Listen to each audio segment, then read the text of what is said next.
Westfield Memorial Hospital provides high-quality health care to residents of Western New York, offering patients the most sophisticated medical advancements while keeping the ease and familiarity of a community hospital. Support for Chautauqua Sunrise has been provided by WRFA 107.9 FM, Jamestown's public radio station, streaming online 24/7 at WRFALP.com. Low power to the people. Chautauqua Sunrise is made possible by a grant from Fredonia Place, a continuing care retirement community providing dignity in a modern luxury environment.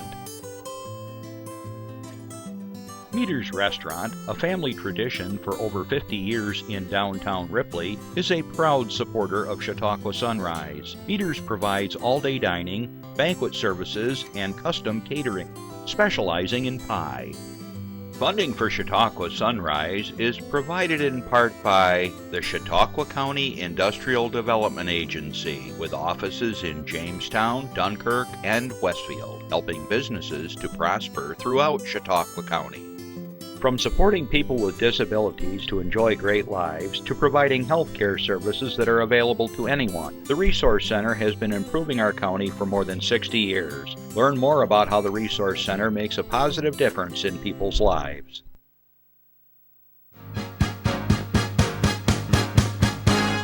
From the Access Chautauqua Studios in Mayville, it's Chautauqua Sunrise. Chautauqua Sunrise is hosted by Doc Hamels and supported by the award-winning volunteers at Access Chautauqua.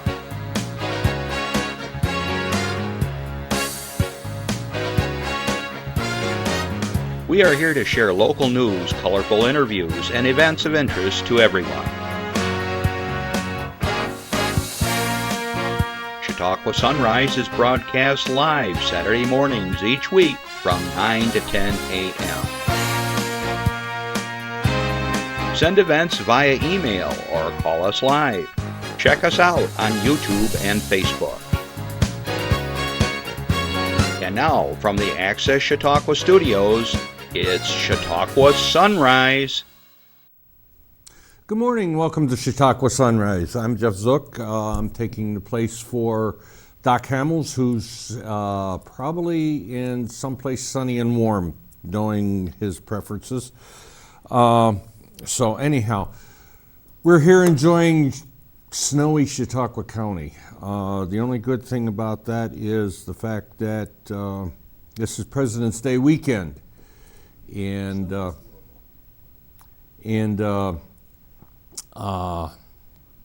festival's in town this week. So anyhow, it's snowing and blowing out there. At least it was a little bit ago. I haven't looked out the window in the last few minutes. So if you're out and about today on Saturday, the 19th of February, please be careful. I'm not sure how long this weather's going to last, but it's supposed to be up and down for a while. So anyhow, all right, I've got a couple announcements here, and it will hopefully give you something to do. There's a couple events this weekend. February 14th through the 28th, Chosen Treasures at the participating wineries of Lake Erie Wine Country, which range from Silver Creek to Harbor Creek, PA. Have a charming experience by visiting participating Lake Erie Wine Country wineries to sample wine and collect charms for your necklace. Tickets are $25 and are good for the whole month of February. So that sounds like a lot of fun. Tickets are also include 3 wine samples at each winery. So if you go do this, please have a DD. 1 unique charm from each winery and a necklace to display your charms. For tickets or more information, call 877-326-6561.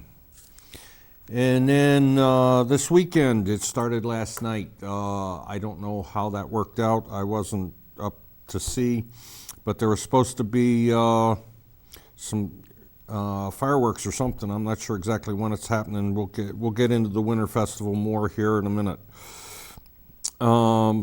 It's President's Day weekend, Winter Festival at Lakeside Park. Celebrate winter with fun activities for everyone. There will be an ice castle, weather permitting, ice fishing, cold water rescue, wood carving demonstrations, and a whole bunch of other stuff. And today from 4 to 6 in Mason Hall in Fredonia, the Chamber Choir it has its 11th annual Fredonia Choral Festival. The conductor is Dr. Vernon Huff, and the college choir and the camerata with conductor Dr. Adam Lubecki. We'll perform a wide variety of choral classics around the globe. Tickets are $8 for the general public, free for students if purchased in advance, and $2 for students if purchased at the door. For more information, call 716-673-3501. Okay, and now I have a couple of pages for the Winter Festival. Let's see if I can read this off here. Doc's got a lot of practice at reading announcements in the morning, and he does a better job than I do, so please bear with me. The Mayville Winter Festival is back, February 18th through 20th. The Mayville Winter Festival is back this year for President's Day weekend. This annual celebration of all things winter began in 1987 with the construction of the first Mayville Ice Castle. Since then, the event has grown into a weekend-long festival that goes on whether an ice castle is constructed or not. Some years they've had snow castles they built, and they've lit it up with lights and everything else, and still made it work. This year's event has been months in the making, thanks to the efforts of numerous volunteers, especially the Mayville Chautauqua Community Chamber of Commerce Committee. The Mayville West Winter Festival is a fun and exciting event for the entire family with a variety of events scheduled at Lakeside Park on Route 394. Construction of an ice castle is underway this year, so the main attraction should be complete in time for the lighting ceremony last night at 6 p.m. Opening ceremonies that evening will include the crowning of the Winter Festival King and Queen. I saw their names in here somewhere before, but it's not in here now. The Winter Festival will continue through the weekend with a food tent, food truck alley, beer and wine tent, vendor tent, kids zone activities featuring a wooden ice castle, horse-drawn carriage rides, chainsaw carving demonstration, warming fires, hockey, and skating on the lake, weather permitting. Have to bring your own skates, there's none available. Ice fishing demonstrations and more. Saturday will feature a cold water rescue demonstration by DeWittville Fire Department at 11:30 a.m. So when you're done watching here, you can go down there and watch them run around with their hovercraft. And it's pretty cool. The Polar Plunge at noon, they'll be there for that too, and vintage snowmobile show and snowmobile rides from 1 to 4 p.m. by the Chautauqua Lake Snowmobile Club, and there's lots of snow out there, so they can do that today. A snowball distance throwing contest at 2:30, a pet parade at 3:30, chili cook-off from 3 to 5, live music by In Crowd from 5 to 8 p.m., a flare parade at dusk.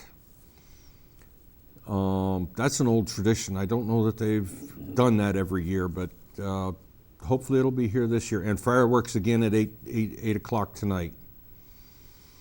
Sunday's lineup includes Winterfest 5K at 10 a.m. and a snowman animal building contest at 2:30. So Sunday's not so busy, but if you get out today, there's lots to do. In addition, we urge everyone to visit local businesses and attractions in the Mayville area throughout the weekend. Restaurants will be open to serve visitors. The Mayville Library will hold a book sale. The Chautauqua Historical Society will hold an open house at the Depot Museum, which is kind of around the corner near Quickfill. Right across from Lakeview. Yep, there too, right across from the Lakeview. You can see Inspired by Winter works by Audrey Dowling at Portage Hill Gallery. That's down toward Westfield, just before you drop over the hill.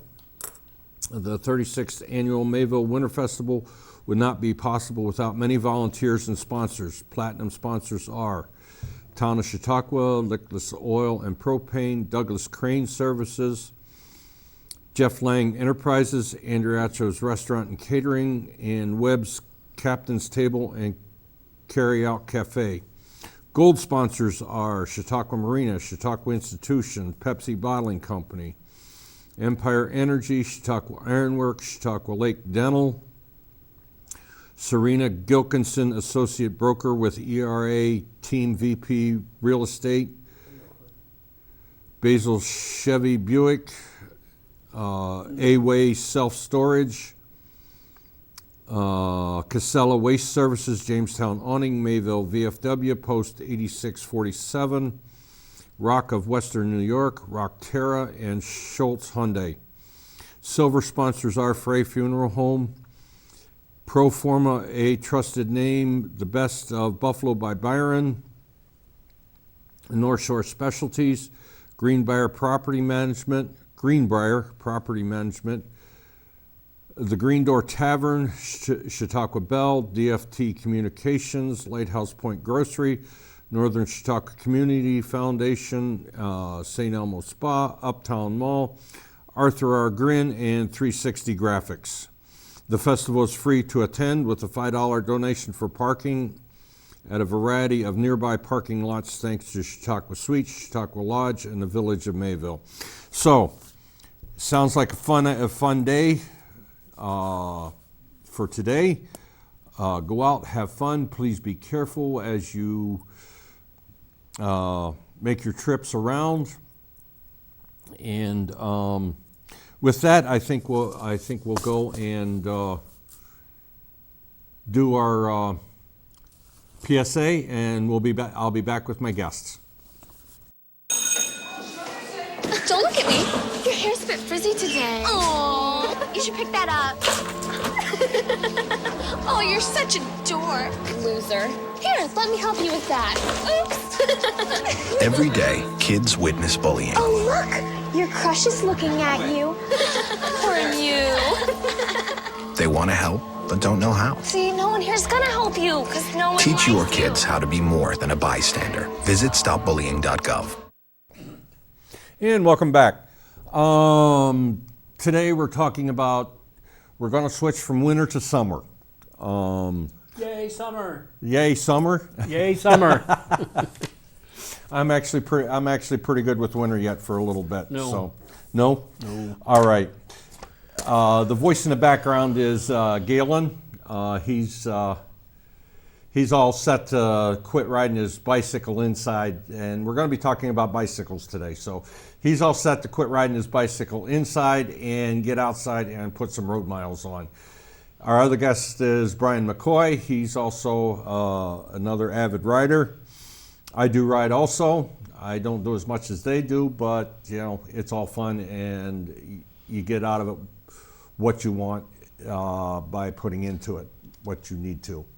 So anyhow, all right, I'll start with Bryan. Could you tell us a little bit about yourself and where you're from and how you got interested in bicycle riding, maybe to start with? Sure. Originally from Reading, Pennsylvania area. Grew up down there and started riding a bike a long time ago. Did a lot of bike riding back then and just continue to do it now today. So now I live in Jamestown, moved up here in 1980 to work and continue riding while I was up here. Nice. Yeah, there's lots of nice riding around here, isn't there?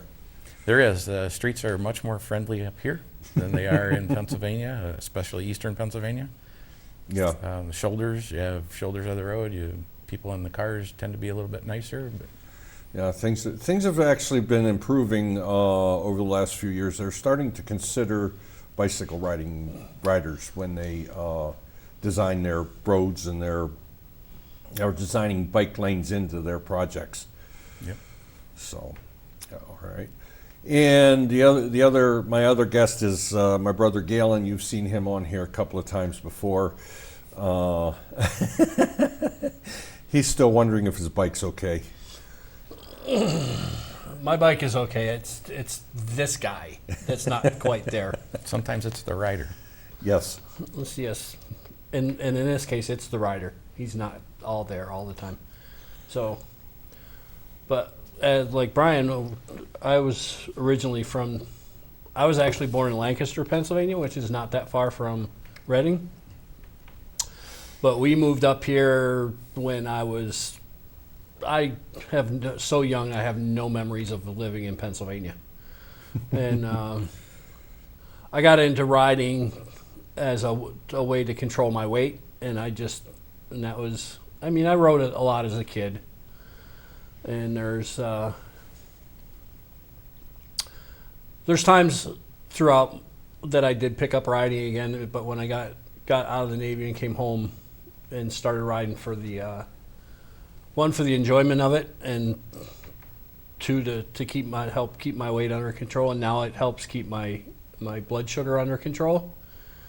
And to be honest with you, I've met some really, really super great people through bike clubs and just through riding and doing fundraisers, and it's kind of strange how many people actually follow your rides on Facebook if you post them there. It's like I hear it all the time. Oh man, you look like you had so much fun doing that, and I'm like, you are even paying attention to what I'm doing? And it's like, yeah. So I mean, there's people out there all the time like, hey, I think it's cool what you're doing, because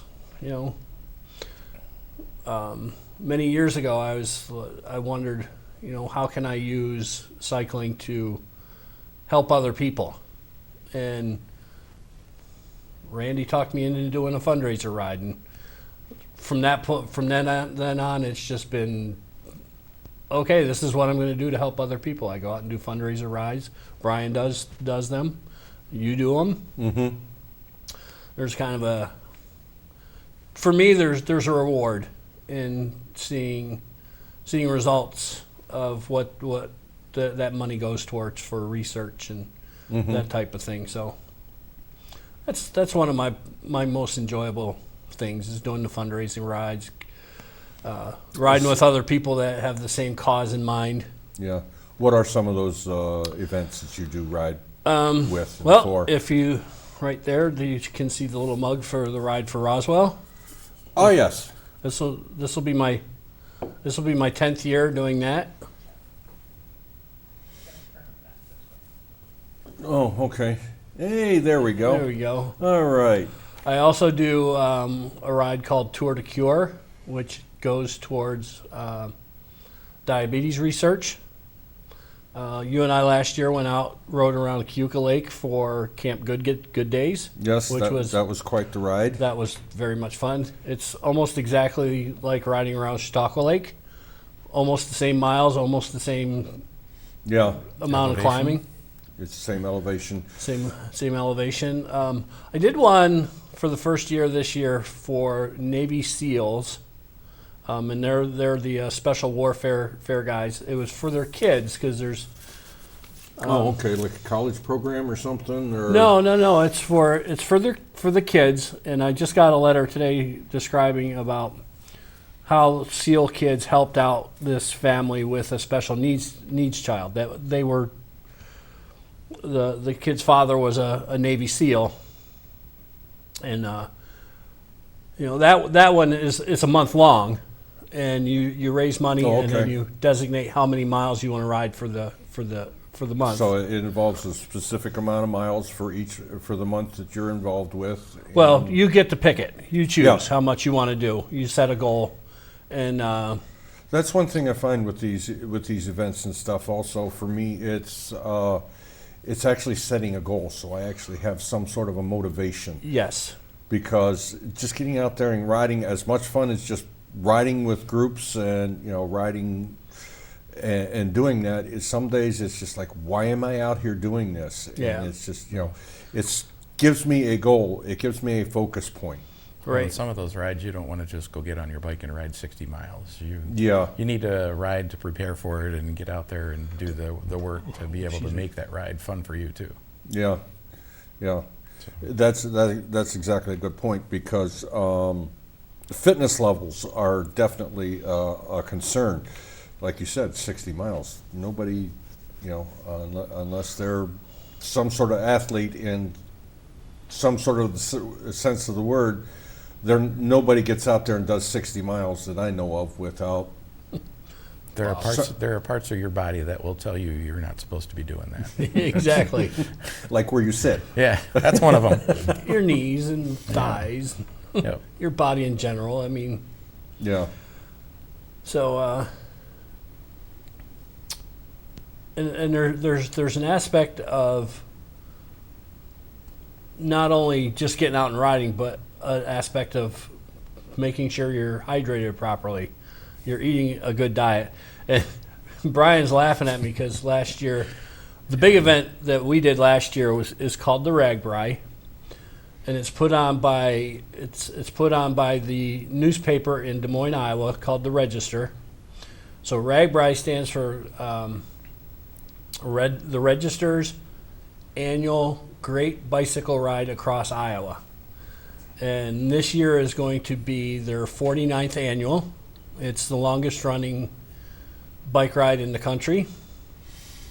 And it always starts on the west side of Iowa. So what some people do, some people don't do it. It's not as big as tradition so much as it used to be, but you go to the Missouri River or a branch of the Missouri River, and you dip your back tire in the river, and then once you finish, you dip your front tire in the Mississippi River, which almost everyone dips in for unless some of the guys have done it many years, they don't dip either way. But Bryan and I went out to I happen to have a friend that lived in the town that we started last year, so we stayed. Her husband took us out because we were about 20 miles from the South Dakota border. So her husband took us out. We rode across the branch of Missouri River. I forget, it's the Big Arapaho or Big Sioux. Big Sioux is what. And we rode half a mile into South Dakota and then half a mile back to Iowa. And I know there's a picture of. We'll get to the pictures and Okay. stuff in a few minutes. So we and then we rode back to her house, and then we started from there. And it's a ride that takes 7. It starts on Sunday, ends on Saturday, and What's the distance? it was 450 miles last year. It's only 430 miles this year, but it's usually 400 plus. But it always starts on the west coast or the west side and goes east. So the wind's usually behind you. Not always. Not always. There was one day I think we did 65 miles right into about a 5 mile. 5 mile an hour doesn't sound much. 5 to 10 miles an hour doesn't sound that much, but after about 50 miles, your legs are starting to scream at you. Well, what's the pace you ride at? I think we averaged about 14 and a half pretty much every day. Yeah, But I mean, there's we took our time. yeah, we took our time. Well, we did. I mean, Yeah. we weren't Yeah. trying to. When you're going that distance, That many you don't- days in a yeah, row. that many days in a row, you don't want to burn yourself out. So Yeah. So, okay. We're into the. So, I guess the best place to start is, how do you register for this? Or how did you register for all this? You just go on the website, ragbrai.com, and it'll have a button to register. You go and register. There's a fee, $175, that you have to pay to the Ragbrai group, and what that goes for is the ambulances. If you have any end up in the emergency room, like myself did twice this time, but we'll talk about that later. But that's the type of thing, and then. So the fee actually provides services for Yeah, the so riders. it's Not it's specific. basically insurance. Yeah. Oh, It okay. also pays for them to truck your stuff from one site to the next, right? Not for no. You have No, to that's pay. extra. That's an You have extra. to pay That's extra. an extra fee. But they have what else? They have two. What we used was they're called charter groups, and you can sign up with them. And the reason I picked the charter group that we were with was this is my second Ragbrai, so I have sleep apnea, so I needed to find out if I could get power provided for me some way or somehow, and Ragbrai said no, but check the charter group. So I started emailing charter groups. Finally, one emailed me back and said, yes, we have a generator, we can charge a battery for you. So I went and bought a battery to run my CPAP at night, and I had to pay them. The first year was $350, I think. And what they do is they will pick up you have to take your stuff to the truck. You put it on the truck. They take it to the destination. They put it out. They take all your stuff and put it out on the ground for you. And then They don't set it up though. You can pay them you extra. can pay them extra. It was $125 extra, and they'll tear your tent down and set it back up for you. The Oh, nice so thing you is can you can pretty much specify what you want done. Yeah, if you don't mind setting up your own tent and tearing it down, then you don't have to pay the $125. after you've ridden 80 miles. Yeah, because it's probably one of the best Phone call? 100-mile or $125 I've ever spent. Because, like Bryan said, you come in from an 80-mile ride, the last thing you want to do is set up a tent. Yeah. When it's exactly. 90 degrees the whole When way. it's 90 degrees, yes. Yeah, so Yeah. All right. I just got the message. We got a phone call, so let's see who's on the phone. Good morning, caller. Good morning, Jeff. This is Doc Hamels. Hey! Are you watching? I did, but in order to call, I got off. So looks like you're having a great fun there talking about biking. And I just want the world to know that I rode 14 and a half miles once going downhill for about a half a mile, or 14 and a half miles per hour, I think it was. you're the man. You're still beating everybody on the couch when you did it. So. That's exactly right. Yes. If you get down and wonder about it, sometimes it's just good to remember. Hey, I'm not a couch potato today. Exactly. That's what I tell people. I say I'm not a great bicyclist, but I did do 2,000 miles in the last few years, so I'm feeling all right about that. Hopefully this year is going to be a better year. Yes. Everybody has a bad year. I've had a couple of them in a row, and next year's going to be better. Better year. So anyways, I just want to say thanks for filling in today and the guests and enjoying the show. And I'm going to see you guys next week, okay? All right, sounds good. Great. Hey, bring a little sunshine back with you, would you? I sure will. All right. Thanks, take care. Doc. Bye-bye. We'll see you. All right, there we go. So, all right. Okay, so and Oh, I also forgot all about those announcements. So yeah, you can just like Doc just did, call us at area code 716-753-5225, and you can talk to us, you can chat with us, ask us a question, and just generally let your voice be heard, because that's what this TV station is all about. It's for you, and if you want to come in and do something, we can work with that too. Also, for those in the Jamestown area, the audio will be rebroadcast at 1 p.m. on Tuesdays on WRFA Low Power to the People at 107.9 in Jamestown.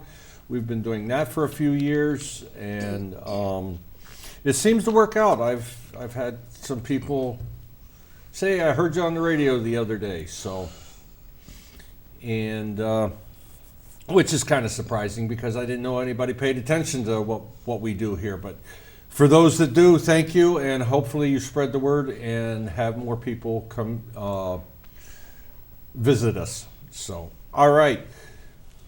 Anyhow, all right. We were where were we at? We were tearing down and setting up tents in Iowa. In Iowa.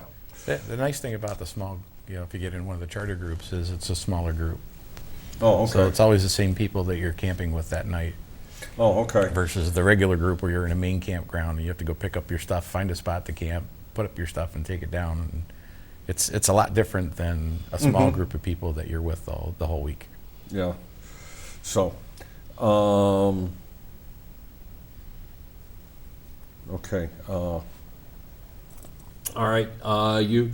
What happens during the day? You get up in the morning and you go get a shower, or you shower the night before, or Shower whatever. the night before. Some of us get up earlier than others. Yeah. So we don't always get started early, but yeah, So basically it's you get started whenever you want. There's no set time to take off. There were people leaving in the dark, and Get it people leaving later. out and get it done. well, if you know it's going to be 90 plus degrees, it's always better to get started and get most of it done before it gets really hot. Mm-hmm. So Galen can attest to that. Yeah. Yeah. Yeah. Yeah. You started out one morning and Actually, you the didn't- very first day, Sunday morning, I am the poster child of don't be that guy. Because, there's a lot of different aspects to cycling other than just going out and riding. I mean, there's diet considerations, and the biggest thing is hydration, which I have no excuse for what happened to me Sunday morning or Sunday, because in the Navy I worked at a survival school. I know about hydration, and this guy... And you've got several years of riding. And I've got 20 years of riding in, and for some reason this guy didn't hydrate properly, and Bryan was a great friend and just nursed me along and stuck with me and flagged an ambulance down for me so I could go to the emergency room and get some IVs and get hydrated again, because it was bad. I mean, it was... Okay, you've told me this story before, so I'm going to bring up a point about hydration. There's a point where your body starts rejecting oral hydration. Yeah, the way the EMT described it to me is the body gets to a certain point. It's like when you get water in your eye, it kind of stings, but you get salt in your eye and it burns. Well, when you go water, the body's like, ooh, I don't like that. So instead of sending it through your body's filtration system, your kidneys, your liver, and then out through the urinary tract, it's like, I don't want this at all. So it shoves it out through the pores. So that's why when people are drinking a lot of water, but they're still, their body's at that point, that's why they sweat profusely. It's because the body's getting rid of this, because it gets rid of it a lot faster than going through the filtration system. And then then you start drinking Gatorade, now that's got a lot of salt in it. So the body's like, oh, I don't like this even more. So what's in those? You'll see. I mean, if you watch football or you watch some of these high-end sports, they say they go into the locker room and get an IV. Well, what's in that IV is saline, and it's a perfect blend of like half and half of the of what, like Gatorade or the sport drink or whatever, and water. So your body then doesn't reject it. It's like, oh, I need this. Well, it's actually putting it directly into the bloodstream. Yes. So it's bypassing all the other senses, and it's not being introduced from the stomach. It's being introduced directly into the it's faster bloodstream. because it's in the bloodstream. Right. But your body could still reject it if it wasn't the right chemistry. So Oh, okay. So it's a it's thing just about quicker, the chemistry. right? Yep. And I was so dehydrated, they put 2 liters of fluid in me. And Wow. after the first one, I started feeling pretty good. I felt a lot better. But the second one, after about halfway through, that's when I was up every 2 hours Yeah. to use the restroom. But Well, it takes that to get your system back on balance. yeah, so from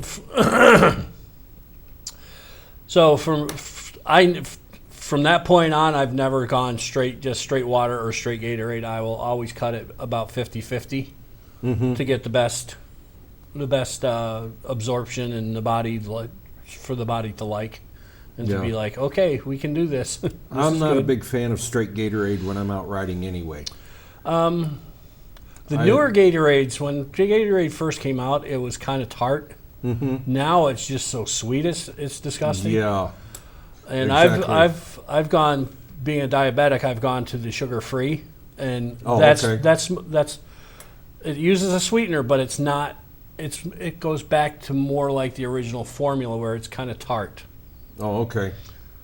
And But actually, they just came got- out with a new Gatorade that I just picked up a couple bottles. They came out Thursday, and it's called Gatorade Fit. Different flavors, no sweeteners, no sugar, just no added sugar. But there's only like 2 grams of sugar in a quart bottle. Wow, that's almost none. Yeah, and it tastes better than it tastes a little better than the Gatorade Zero. I've seen some advertisements for Pedialyte. They're starting. Yeah, Pedialyte is another good Same hydration. sort of thing. It just was marketed for kids to start with. Yeah. Yeah. Well, Pedialyte's been for kids for years Yeah. anyway. You know. And But yeah, if it's good for the kid, why isn't it good for the adult? Exactly. And there's other options. There's other brand names out there that basically do the same thing. So I guess whatever your favorite electrolyte formula is, Yeah, yeah. please do that. And water's good, but it doesn't have the electrolytes and the other. Your body needs some amount of sodium. And there's powders out there that you can just put into the water that you can just make your own essentially. Yep. Yeah. Yeah, and that works good because then you can, it's easier to carry a powder packet than trying to carry 3 or 4 extra bottles to last you all day long. You can just get a water refill and just. It's a lot easier to find water than it is to find Gatorade. Yep. Yes. So And, So if and typically with any fundraiser or any ride, there's going to be rest stops. usually 10 to 15. Usually the longest I've ever seen between is like 22 mile, around 20 miles is the longest you'll see. And they'll have all the waters. Some of them will have juice, depending on the fundraiser or the ride. They'll have juices and they'll have little snacks and you'll almost always see bananas. Yeah. peanut butter. I was butter, going to say jelly, Roswell. peanut butter. Ride for Roswell has peanut butter and jelly sandwiches, Fruits, fruits, oranges. orange. They had a lot of. I said they had hard-boiled eggs Yes. last year on the route. A lot of instant type protein. Yep. Proteins and stuff like that. Yeah. Got to give these ride organizers and stuff a lot of credit too, because they got to sit down and think about all this stuff. Because how many were at Ragbrai? Officially last year was about 15,000. 15,000 And they people. asked- They estimate- Unofficially, they estimated 25,000. Because they try to separate out the non-payers from the payers, but there's always a group of non-payers that just jump in and ride maybe a day on the route or whatever. Uh-huh. And the nice thing about Ragbrai is if you don't want to do the whole thing, if there's a section or two that you want that seem interesting, you can just pay for those 2 days, Oh, okay. and you can just ride those 2 days. So you can. So you got day riders in there. So that's where the estimate. And they say there's a lottery, but there's really not. Basically, they say if you want to do Ragbrai, you can do it. But they put this lottery thing up, I think it's kind of a discouragement for people so they can try to keep the numbers lower. Not only that, but I would think that, ouch. Sorry, I had a cramp in my back of my leg. Anyhow, not only that, but to keep track of the number of people, so you can provide those services and stuff like that. Because if you can get underestimated, another phone call. You can get underestimated on your services, your food, your the places you need to stop at night, and all that kind of stuff. So Yeah. anyhow, all right, we've got another phone call. Let's go to that. And good morning, caller. How are you today? Oh, good morning, Galen. This is Linda Spalding. Hi, Linda. I wondered if you were going to call today. Oh, yes, I've been watching. And good morning, Bryan and Jeff. Good morning. Congratulations and good luck on your biking. I love to ride a bicycle. I think it's such a healthy exercise. And you've been talking a lot about hydration and Gatorade. They were telling people when they were getting their inoculation for COVID to hydrate their bodies and to drink Gatorade. And it did help. I find that like in the summer when it's so terrifically hot, that Gatorade really does help keep your body cool and quench your thirst. Yeah, I find with Gatorade, if it's kind of bitter, I really don't need it. But if it's sweet and doesn't have a lot of flavor, and I want to drink a lot of it, I'm in need of it. So, Yeah. They've got some really tasty new versions. Years ago, it used to be quite difficult to swallow. Yeah, that early Gatorade was pretty bitter and sour. But actually, I was just telling them you probably heard some new stuff hit the store shelves on Thursday, and I had a watermelon strawberry flavor, and then I had a wild mango flavor the other day too. And ooh, that sounds good. Orange mango? It was a wild mango. Oh, wild mango. But I used to try it. But those have no added sugar. There is some sugar in there. It's like 2 grams for the whole quart bottle, or milligrams, or however they measure it. So I mean, it's almost insignificant. I mean, it's good for diabetic. Plus, you don't get that artificial sweetener in there. I don't like that artificial sweetener. I'm not real fond of it, but it is what it is, and I can't have the sugar because it's just not good for me. So. Yeah. I prefer not to have sugar. When I just like the plain substance without any sweeteners added. But there's one that I like too. I think it's called Cherry Glacier. It's clear. Yep. It's really good. Yeah, there's a lot of good flavors out there. And not only Gatorade, but the Power Sport, or there's a lot of Powerade, Under Armour. There's a whole bunch of them. There's a whole bunch of different sport drinks out there that are good. Well, it's really good for people, and especially as people mature, like it helps your electrolytes and balances your system. Oh, sure. Doesn't it? Yeah. Well, are you going to the ice castle today? No, I'm too old. I do not like cold weather. Oh, yeah, I don't either. No. Although I am the youngest one on this panel, so you know. No, I don't like the cold weather either. I don't. When it gets to be below 10 degrees, then it's really hard to take. Yeah. And this wind today is just ridiculous. Yep. There's a lot of wind out there today. So. Yeah, and the wind only makes it feel more frigid. Yep. Absolutely, it does. So, all right. Was there anything else? No, I just wanted to thank you for your discussion, and good luck with your endeavors with your biking. Well, thank you so much. Thank you so much. And you have a great weekend. Yes, you too.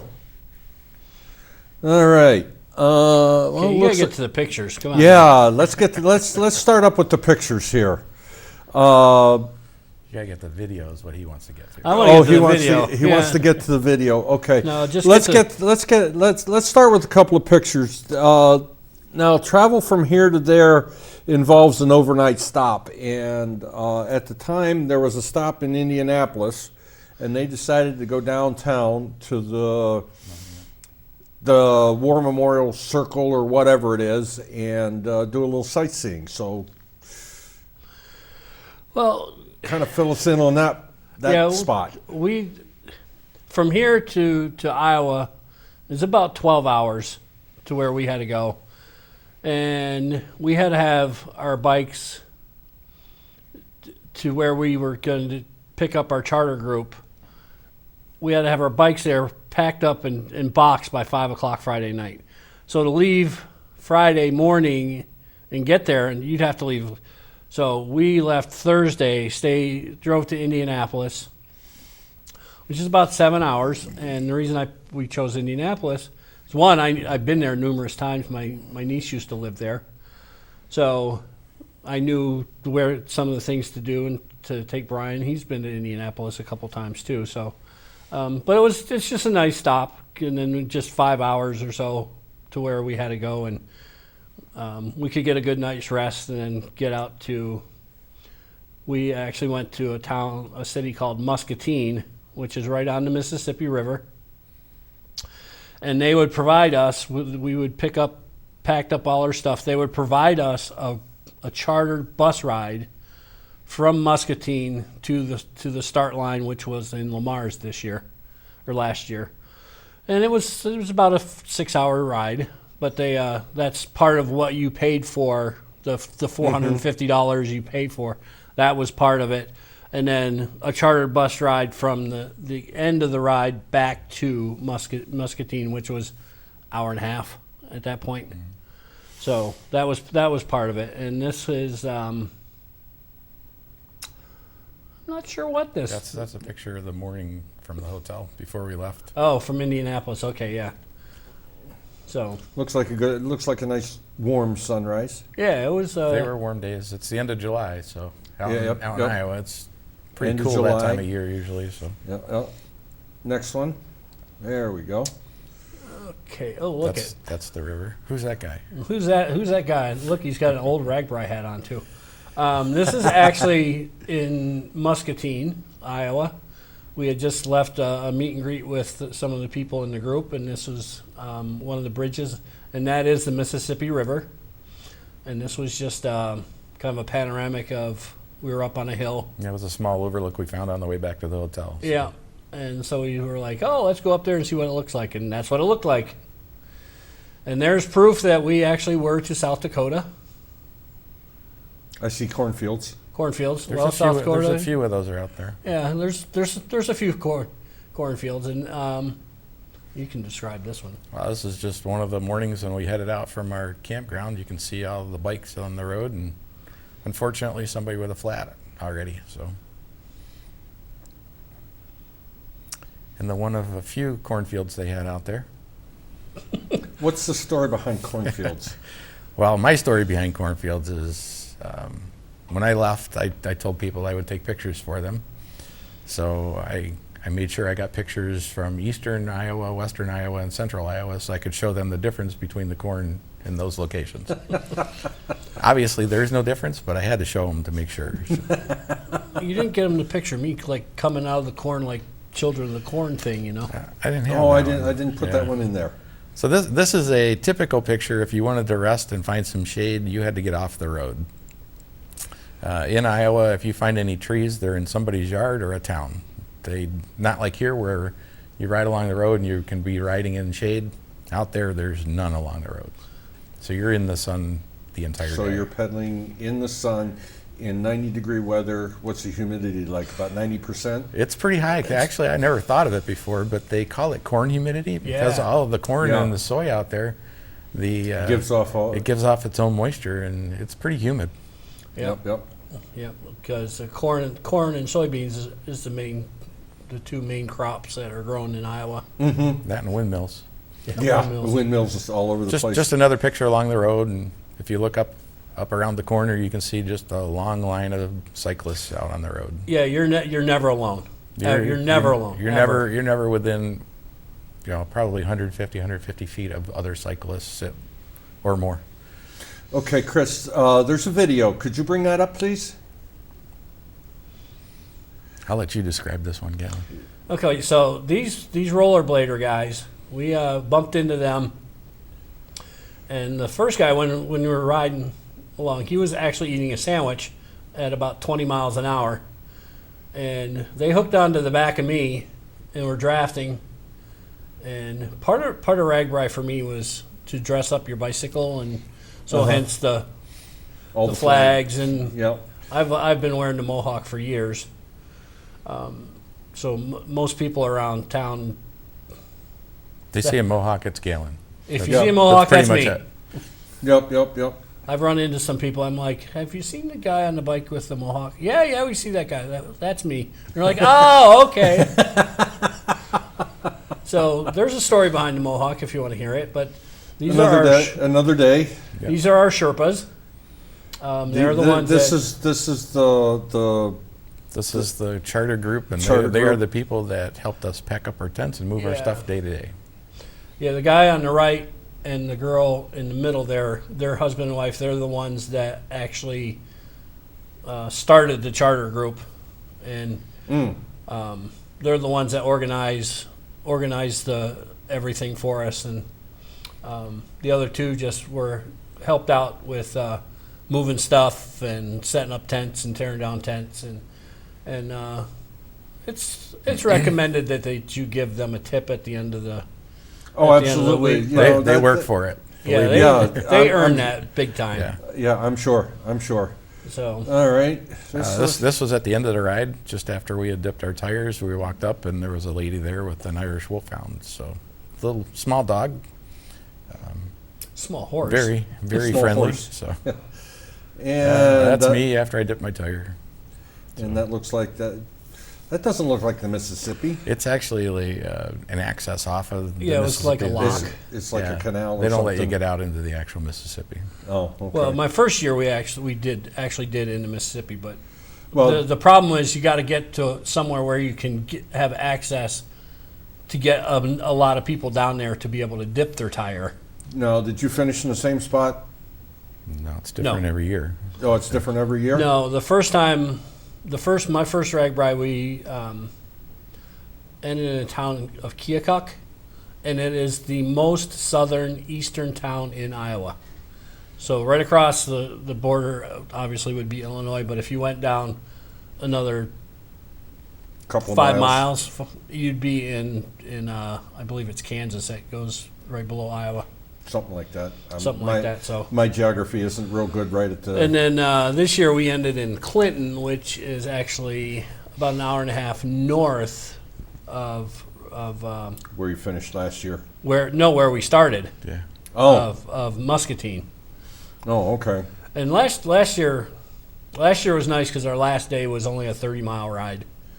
So Only. yeah, well we kind of kicked it in the butt that one.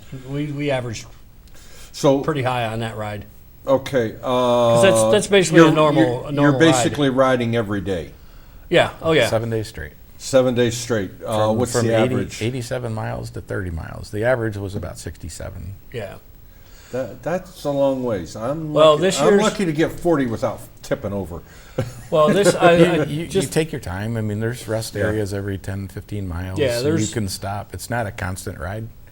So Yeah. you can stop and grab. We stopped and grabbed breakfast at the first town usually. There were some really good spots there to get some food. Yeah. there's the biggest difference I noticed from my first Ragbrai to this one was the amount of vendors that were there. Mm-hmm. And part of that is COVID. So because there's one pancake place that I always get pancakes and sausage on the first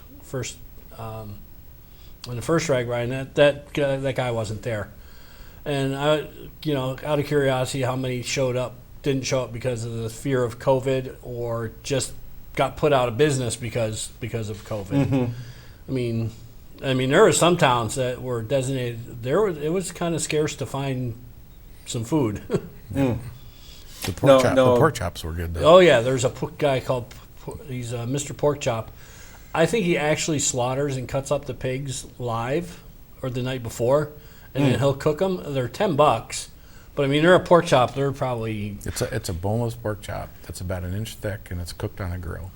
And it's just like melts in your mouth. They are really good. Yeah. Okay.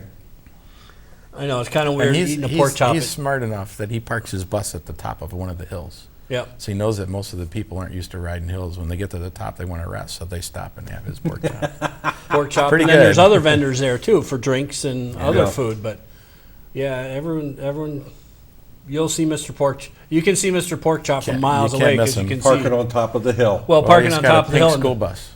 Oh, a pink school bus? Yeah, It says Mr. Pork Chop on it. Yeah. And you can see the smoke from the barbecue pit from quite a distance. So he's out there for hours getting this all set up and ready to feed 25,000 people. Well, he Well, not everyone- doesn't feed that many, but Not everyone stops. I mean, I only had one pork chop. You see the barbecue chicken places here where they have the grills that are like 20 feet long? Mm-hmm. He's got 2 of those with pork chops. Yeah. So he's got like hundreds of square feet of grill. He's got about 6 or 8 people just cooking pork chops all day long. Wow. So that everybody goes all out for all of this towns and all that kind of stuff. Well, it's actually towns actually bid for the Ragbrai to come through their town. They put out a bid saying we can provide this, and this because the amount of people coming through, it's big money for that town. Mm-hmm. Oh, I'm sure. And, I'm sure. The problem is most of these towns, like Lamar's, is only a town of like 6,000 people. Well, Ragbrai comes into town. We tripled the population. We just tripled the population of the town. More than half of the towns, if you look, the population was 2,000 to 5,000 people. So you imagine putting 15,000 plus people overnight. Mm-hmm. Wi-Fi got interesting on certain nights because there was no bandwidth. You couldn't get it. So. I mean, you couldn't even. And usually, even if the bandwidth is real, you can still text. You couldn't get texts out. It was so crowded. Well, you know, for me, when I go out on a ride like, if I would ever go out on a ride like that, it would be like, I don't want to talk to people anyway. So. Well, I mean, it's like for me, my boss and my office, they wanted me to text them when I was done riding, just to say, hey, I'm done, I'm okay. Yeah. You know, that's my little family away from family. Yeah. So. But you know, probably have to wait till about like 3 o'clock in the morning though before you can even text out. Maybe. No, not that bad. Not that bad. If you get in early, like when I developed some cellulitis on my foot, we got into town early enough where I could get a picture, get it sent off to my doctor back here in New York. Mm-hmm. So they looked at it and said, "Get your butt to the emergency room." So that was my second trip to the emergency room on that. But you know, that wasn't my fault. That one was. Well, we're down to about a minute here. So is anything else that you would really like? I see you got an Upstate Cycles T-shirt on. That's the new shop. This is the replacement for Hollyloft in Jamestown. Upstate Cycles. Eric Chapman's got a spot over in Lakewood. Great guy, great service. He worked at Hollyloft for many, many years doing bike repairs. So if you need anything done to a bike, Upstate Cycles is the place to go. Okay. There's a couple other bike shops around town. There's the cycle shop shop's down on there. Harrison Street, which is a good. And there's a mobile one, but Yep. we like to support here. What's the other one? Loud? Loud Performance mountain is in bikes Bemis Point. primarily. He's mountain It's bikes. up by Midway Park. Yep. Okay. All right. We're down to the last few seconds. So, any last Cycling, great sport. Get out and ride. Doesn't Get out matter and how ride. fast you go. You're still How beating fast? somebody on. It doesn't matter how fast you go. You're still beating everybody on the couch. You're getting exercise. You're not a couch potato. Exactly. All right. There we go. Don't be a couch potato. Very enjoyable. Thanks to my guests for being here today, sharing their experiences. Hopefully you get out and try and do some things, and you have your experiences to share. Next week, Doc will be back with us, like he said on the phone call. And you all have a great weekend, a great week. Be safe.